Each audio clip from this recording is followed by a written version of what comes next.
My daughter texted during the divorce, "Mom says you never loved us." I replied, "That's her opinion." Then I showed the court my ex-wife's lavish spending from the kids' trust fund. My ex was frantically texting apologies when her alimony demands were slashed. Original post: I, 40M, Timothy, am staring at my phone, and for the first time in months, I don't feel that immediate gut punch of dread. Maybe it's the calm after the storm. Or maybe it's just the quiet satisfaction of justice, served cold. It all started about a year ago.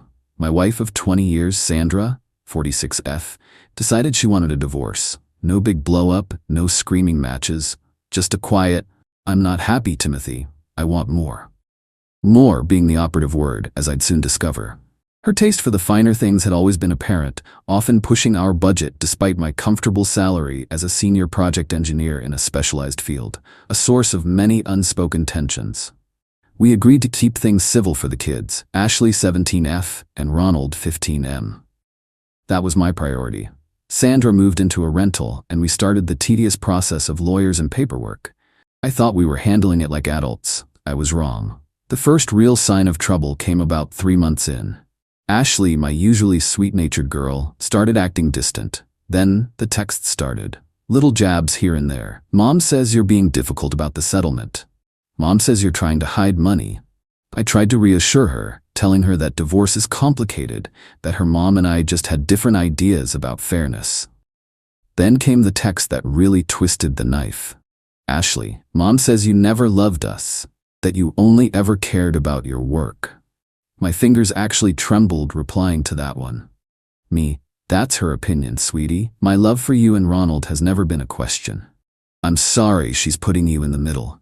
I knew Sandra was bitter. She had a lifestyle she was accustomed to, one she clearly felt entitled to keep.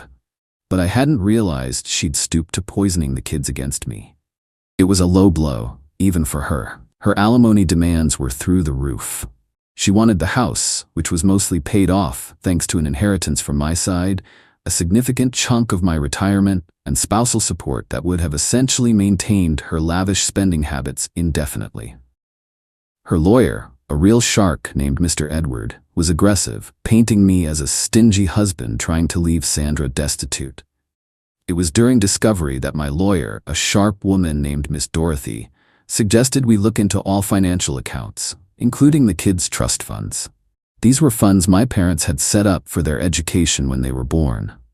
Decent starting sums that had been invested and had grown steadily over the years. By my last informal check, a couple of years back, they were quite healthy. Certainly enough to cover a good portion of university fees for both.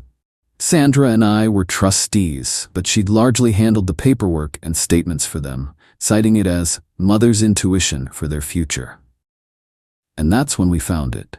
Sandra, over the past 2 years, hadn't just been spending our money. She'd been systematically dipping into Ashley's and Ronald's trust funds.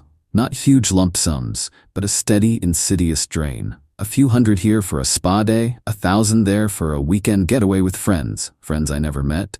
Designer handbags, including an Amour Paris piece for $2,800 that I now recalled her showing off, and salon treatments that easily topped my car payment. And the absolute gut-wrencher? A $500 charge at a very expensive restaurant on Ronald's 14th birthday. A dinner he wasn't even at because he was with me, and she'd claimed she was too upset to celebrate that year. It totaled nearly $18,000 from her own children's education funds. My first emotion wasn't even anger. It was this cold, heavy sadness. How could she? I felt a brief moment of intense pain, a vulnerability that almost buckled me. This wasn't just about money. This was about trust, about motherhood, about the future I thought we were both protecting for our children. Then the calm settled in. The strategic part of my engineer brain took over. Miss Dorothy was, to put it mildly, appalled and professionally focused. "Timothy," she said, her voice tight, "this is a significant development, a game changer." We kept it quiet. Let Sandra and Mr. Edward continue their aggressive posturing. Let them think they had me on the ropes. The next court date for alimony and asset division was set. We were ready. Update 1. It's been 3 weeks since we uncovered Sandra's creative accounting with the kids' trust funds. The court date is next Tuesday. I'm a wreck of nerves, but also strangely resolute. Miss Dorothy has been a rock. Sandra, meanwhile, has been ramping up her entitlement.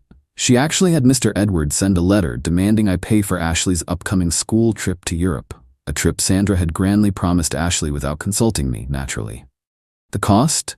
A cool $6,000. The letter implied I was a deadbeat dad if I refused. This was on top of her already insane alimony demands. Then, her sister, Kimberly, 50F, called me. Kimberly has always been Sandra's chief enabler. Kimberly, Timothy, you need to do the right thing. Sandra is falling apart. This divorce is destroying her. And Ashley will be devastated if she can't go on this trip. Sandra already told all her friends Ashley was going. Kimberly, Sandra's financial situation is one she's actively creating, and promising Ashley a $6,000 trip without discussing it with the person you expect to pay for it is bold. She just wants what's best for the children. You're being so cold. She gave you the best years of her life. And I provided a very comfortable life for her, Kimberly. Her current demands are beyond unreasonable, and frankly, her actions regarding the children are deeply concerning. She would never hurt those children. How dare you? Click. Yeah, that went well. The narrative is clearly that I'm the villain. Then, dirty trick number 1. Sandra filed a motion for emergency interim support, claiming I'd cut her off. And she couldn't afford basic necessities. This despite the fact I was still paying the mortgage on the fairly expensive rental, around $3,200 a month, she'd chosen, as per our initial temporary agreement, and had been giving her a reasonable monthly sum for expenses, which she apparently blew through. She even attached photos of a sparsely stocked fridge to the court documents. Theatrics in a high-end rental. Miss Dorothy just smiled grimly when she saw it. Let her, she said, it all contributes to the overall picture. The worst part is Ashley. She's been even more withdrawn. Sandra is clearly feeding her a constant stream of poison. Ronald is a bit more resilient, or maybe just better at hiding it, but I can see the confusion in his eyes. He asked me the other day, Dad, are we going to be poor? Gutted me. I just told him, never, son. You and Ashley will always be taken care of. Always. I haven't breathed a word about the trust fund to the kids. That's for the court to reveal. And for Sandra to explain. If she even can. My hands are clammy just thinking about Tuesday. This isn't just about money. It's about protecting my kids, their future, and frankly, my own sanity. Sandra wanted more. She's about to get a whole lot less than she bargained for. Update 2. Today was the day. I barely slept last night. Walked into that courtroom feeling like I was about to face a firing squad. But Ms. Dorothy was a fortress of calm. Sandra was there with Mr. Edward, looking impeccably dressed, probably new clothes, lol, and trying to project an aura of wronged victimhood. She even dabbed her eyes a few times when her lawyer was talking about her emotional distress. Her sister Kimberly was in the gallery, glaring daggers at me. Solid support system she's got there. Mr. Edward launched into his spiel. How Sandra was a dedicated mother. How she'd sacrificed her non-existent career for the family. How I was a high-earning executive trying to leave her with nothing. How she needed XXX dollars, an obscene amount a month, just to maintain a semblance of the life the children were accustomed to. He even brought up the damn school trip, painting me as the Grinch. Then it was Miss Dorothy's turn. She was methodical, calm. She laid out my income, my expenses, my proposal for a fair division of assets, and a reasonable, time-limited alimony offer, emphasizing the need for Sandra to become self-sufficient. Mr. Edwards scoffed. My client cannot possibly be expected to.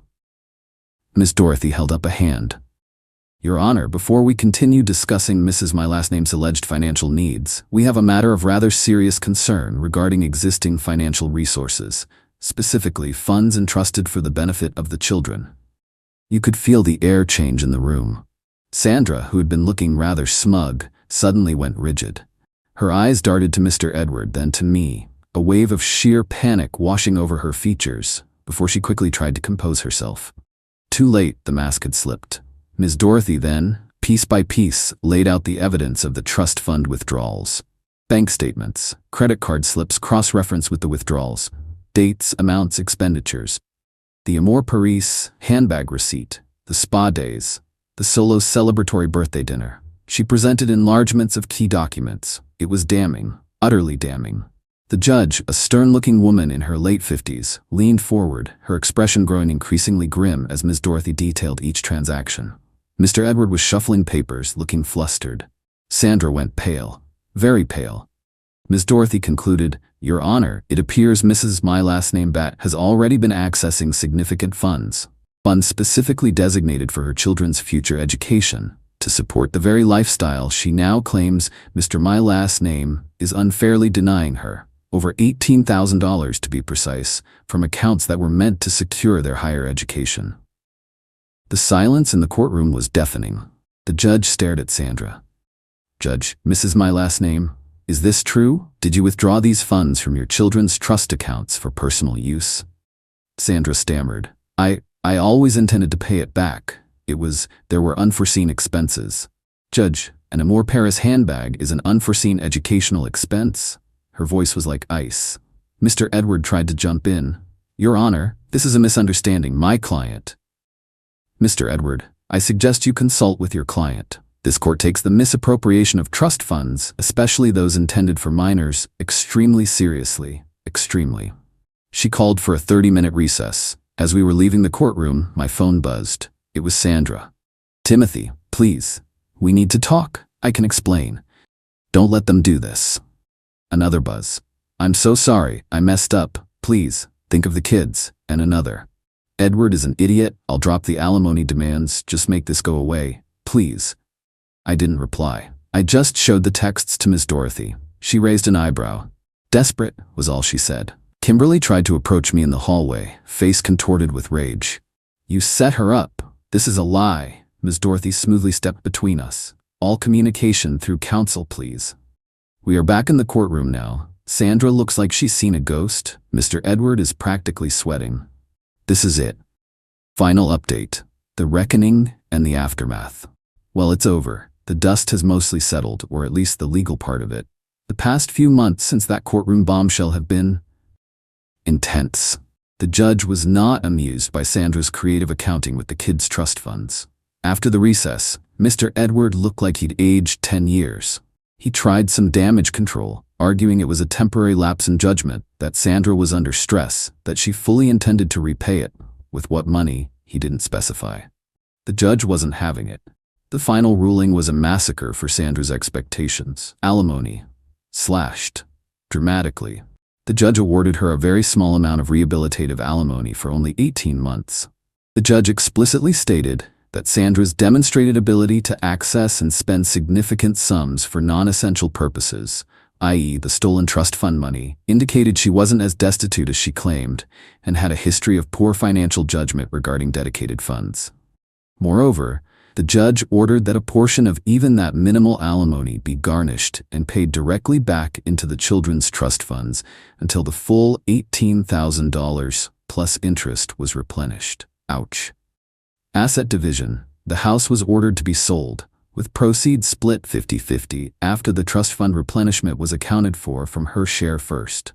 Her claims for a larger portion of my retirement were dismissed. Legal fees. Sandra was ordered to pay a significant portion of my legal fees related to uncovering and litigating the trust fund issue, due to her bad faith actions and attempt to conceal assets. Double ouch. Child custody decision-making. While physical custody remained largely the same, kids were old enough to have a say, the judge stipulated that I would have sole legal decision-making authority regarding the children's finances, including education and any future trust disbursements. A clear message. Sandra was, well, frantically texting apologies is an understatement. The moment the judge started reading the decision about the alimony and trust fund repayment, I saw her discreetly trying to text under the table, her face a mask of horror. My phone, which I'd put on silent, lit up multiple times in my pocket. Later, I saw the string of panicked messages. "Timothy, I'll do anything. I'll sign whatever you want. Don't let them ruin me. They're taking everything." Too little, too late. Her sister Kimberly was practically apoplectic outside the courtroom, screaming at Ms. Dorothy that we were destroying a good woman. Ms. Dorothy just calmly suggested Kimberly might want to contribute to Sandra's newfound debt if she was so concerned. That shut her up fast. The aftermath? Sandra had to start selling her designer clothes and handbags. I hear she's been trying to offload some of her more expensive purchases online and at consignment shops to begin making ends meet and start repaying the trust fund. It's an ongoing process. She's living in a much smaller apartment now, a far cry from her previous rental. She had to get an actual job, part-time retail. I hear from mutual acquaintances that she complains constantly about how unfair it all is, how I tricked her. Zero accountability. Some of her old friends have distanced themselves, embarrassed by the whole trust fund scandal. Ashley and Ronald know. I sat them down with Miss Dorothy, who was wonderfully gentle and clear, and explained what happened, focusing on the fact that the money was for their future and that it was now being restored. Ashley cried. Not for her mom, I think, but for the betrayal. She finally understood why I'd been so firm, why I couldn't just give in to her mom's demands. Her texts to me are different now. Apologetic. She asked if she could come live with me full-time. We're working on that. Ronald, in his quiet way, just said, "So Mom was using our school money for stuff?" When I confirmed, he just nodded slowly and said, "That's not right, Dad." "No, son, it's not." The text from Ashley that started this whole chain of thought today was simple. "Dad, I know you love us. Mom was wrong." That's worth more than any legal victory. The revenge wasn't about seeing Sandra suffer, though I won't lie. There's a grim satisfaction in seeing her face the direct consequences of her greed and entitlement. The true win was protecting my kids, securing their future, and clearing my name in their eyes. She tried to use them as pawns and leverage, and it backfired spectacularly because she underestimated my resolve when it came to them. It cost a lot, emotionally and financially, to get here. But looking at Ashley's text, feeling that sense of peace, yeah, it was worth it. Sandra wanted more. She got what she deserved, a hard lesson in consequences. And the kids? They got their father back, unclouded by lies. That's the real justice served.